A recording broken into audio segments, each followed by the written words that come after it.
Lepo pozdravljeni še enkrat. Meni so dali prvo besedo, enkrat za spremembo. Jaz sem res vesel, da smo se danes zbrali, tudi vidim, da vsi znani obrazi, tisti, ki smo se skozi celo leto srečevali, ste danes tukaj.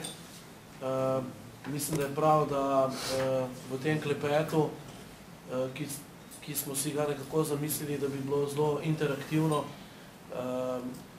mogoče se pogovorimo o vsem tem, kar smo skupaj naredili, oziroma kako ste vi videli naše delo, se pravi tistih, ki skrbimo za razvoj, poleg seveda turističnega gospodarstva, za razvoj turizma v Sloveniji, nam poveste svoje občutke, svoje ideje, pa vendarle, mogoče samo nekaj ključnih poudarkov, kaj smo v letošnjem letu naredili. Dokončno smo realizirali prvi strateški cilj, to je v bistvu zagon centralnega rezervacijskega sistema, ki je prinesel kar nekaj pozitivnih in dobrih rezultatov. Uspešno smo začeli povečevati turističen promet. Če kumulirano pogledamo za prvih 10 mesecev, lahko ugotovimo, da so se prihodki povečali za kar 16% in lahko mirno rečemo, da je turizem gospodarska gazela v Sloveniji in mislim, da je to seveda posledica enega res dobrega sodelovanja z gospodarstvom.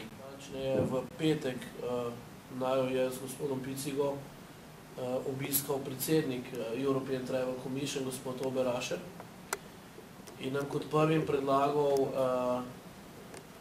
da pristopimo k projektu tako imenovanega laboratorija za sustainable development, se pravi za trajnostni razvoj turizma. Gre za projekt, ki bo sofinanciran kar v višini 85% strani Evropske unije. To bo projekt, ki bo partnersko se začel med Avstrijo in Slovenijo, kasneje tudi Madžarsko, in nastavek projekta je takšen, da bi v bistvu Slovenija povzela skladno tudi z našimi prioritetami v predsedovanju, da bi v bistvu bili nek razvojni inkubator za razvoj turizma tudi v državah, ki so vzhodne od nas, se pravi na balkanskem prostoru.